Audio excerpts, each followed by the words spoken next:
जय आरसिम दोस्तों, कैसे हैं आप लोग।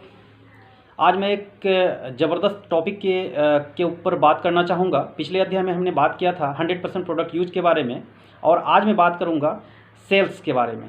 जी हाँ, आप अगर सेल्स के धुरंधर बनना चाहते हैं तो उसके बारे में आज बात करूँगा। और वीडियो स्टार्ट करने से पहले अपना खुद का इंट्रोडक्शन देना चाहूँगा। माई सेल्फ अजय मंडल, बिहार से हैं। आज का वीडियो है बहुत ही ज़बरदस्त होने वाला है। सेल करना भी एक कला है। अगर आप ग्राहक को अपनी बातों से संतुष्ट करना जानते हैं तो आप आसान तरीके से उसको प्रोडक्ट बेच पाएंगे। और कैसे आप ग्राहक से उसको संतुष्ट कर पाएंगे, इसके बारे में मैं बात करूंगा। सबसे पहला बात कि इसके कुछ टिप्स हैं, वो टिप्स को आप ज़रूर अच्छी तरीके से देखेंगे। अगर आप किसी को अगर प्रोडक्ट बेचते हैं तो सबसे पहला जो टिप्स है, और वो टिप्स है ग्राहक को सबसे महत्वपूर्ण समझें। जी हाँ दोस्त, अगर आप किसी भी कस्टमर को अपना परमानेंट कस्टमर अगर बनाना चाहते हैं तो उसकी भावना को पहले समझें। और जिसको आप प्रोडक्ट बेच रहे हैं तो सबसे पहले बात कि आपको प्रोडक्ट का नॉलेज होना चाहिए, और वो प्रोडक्ट अगर आप यूज किए हैं तो वो अच्छी तरीके से आप उसको प्रमोट कर पाएंगे। और प्रमोट करने के साथ साथ वो अगर प्रोडक्ट लेता है तो प्रोडक्ट में तो ऑलरेडी क्वालिटी तो होता ही है। प्रोडक्ट में क्वालिटी अगर है तो वो उस प्रोडक्ट से संतुष्ट होता है। संतुष्ट होने के साथ क्या होगा कि आपका फीडबैक भी बहुत ज़बरदस्त मिलेगा। दूसरा जो पॉइंट है वो है सहानुभूति रखें। जब भी आप प्रोडक्ट बेचने के लिए फील्ड में जाते हैं तो क्या करना होगा, आपको सहानुभूति रखना होगा। ग्राहक जो भी आपको बात बताता है या वो जब भी अपनी भावना को रखता है तो उसकी बातों को दिलचस्प तरीके से आपको सुनना पड़ेगा। जो वो डिमांड करता है उसको देना है, वो प्रोडक्ट देना है, ना कि जो प्रोडक्ट मांगता है वो प्रोडक्ट बदले दूसरा प्रोडक्ट नहीं देना है। जो प्रोडक्ट वो डिमांड करता है उस प्रोडक्ट को उसको देना है। और उसका तीसरा जो पॉइंट है, वो तीसरा पॉइंट है अपने क्षेत्र का एक्सपर्ट बने।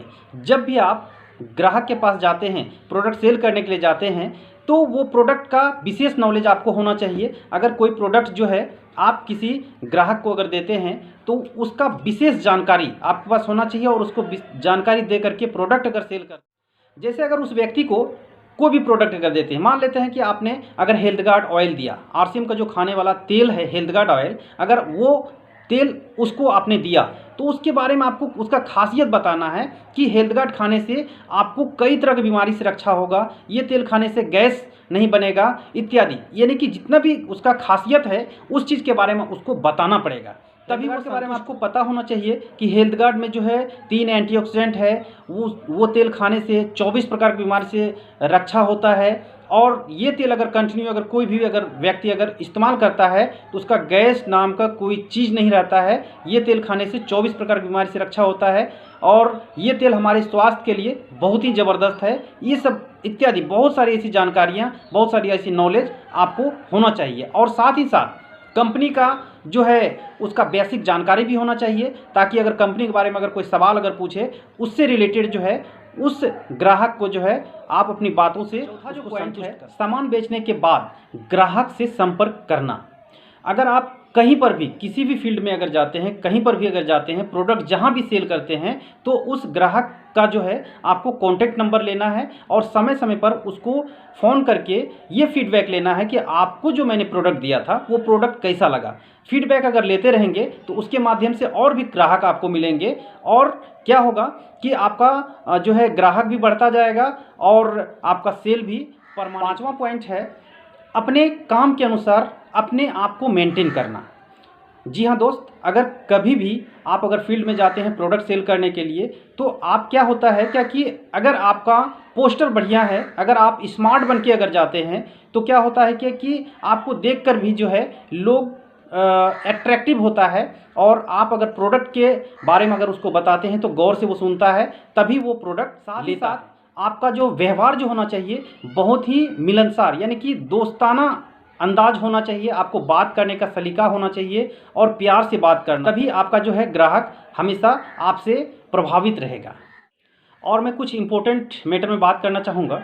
अगर आप रियल में अगर आरसीएम के जो है डिस्ट्रीब्यूटर हैं तो आपको सबसे पहले 100% प्रोडक्ट तो यूज करना ही है। और साथ ही साथ अगर सेल्स को घर से भी अगर सेल अगर करना चाहते हैं तो आपको जितना भी घर में प्रोडक्ट लाते हैं उससे थोड़ा सा बढ़ा करके लाना पड़ेगा। और आपका जहाँ पर गेस्ट रूम है वहाँ पर एक डिस्प्ले वॉल बनाना है और टोटल प्रोडक्ट को वहाँ पर सजाना है। और सजाने के साथ क्या होगा कि जो भी लोग अगर आपके घर में अगर आते हैं तो प्रोडक्ट को देखता है, प्रोडक्ट देखने के बाद जो है वो उसके दिल में क्या होता है क्या कि प्रोडक्ट का जानने की इच्छा करता है और उसको इस्तेमाल करने का इच्छा करता है। अगर आप बार बार अगर किसी को भी प्रोडक्ट के बारे में अगर बात करते हैं तो वो प्रोडक्ट इस्तेमाल भी करता है और आपका जो है ग्राहक भी तैयार होता है, आपका वो डिस्ट्रीब्यूटर भी बनता है। और मैं बताऊं कि अगर और भी ज़्यादा अगर सेल करना चाहते हैं तो वहाँ पर आप अपने घर में जो है टी पार्टी भी रख सकते हैं, गेट टुगेदर भी करवा सकते हैं। और साथ ही साथ जब भी इस तरह का अगर प्रोग्राम रखें तो अपने सीनियर्स अपलाइन जो उसको जो है आप घर में ला करके उसका प्रोडक्ट का प्रमोशन करने के लिए उसको आप बुला सकते हैं। और साथ ही साथ लोगों को जो है चाय भी उसका आरसीएम का चाय भी पिला सकते हैं। और लोगों को जो है आरसीएम का जो भी प्रोडक्ट या तो बिस्किट हो या फिर सोन पापड़ी हो उसको टेस्ट भी करवा सकते हैं। इससे क्या होगा कि आपका ग्राहक भी बनेगा और घर से प्रोडक्ट आपका सेल भी होना स्टार्टअप होगा। इसी के साथ ये वीडियो आपको कैसा लगा? अगर वीडियो अच्छा लगा तो लाइक शेयर कमेंट्स ज़रूर करें। Thank you. जय आर।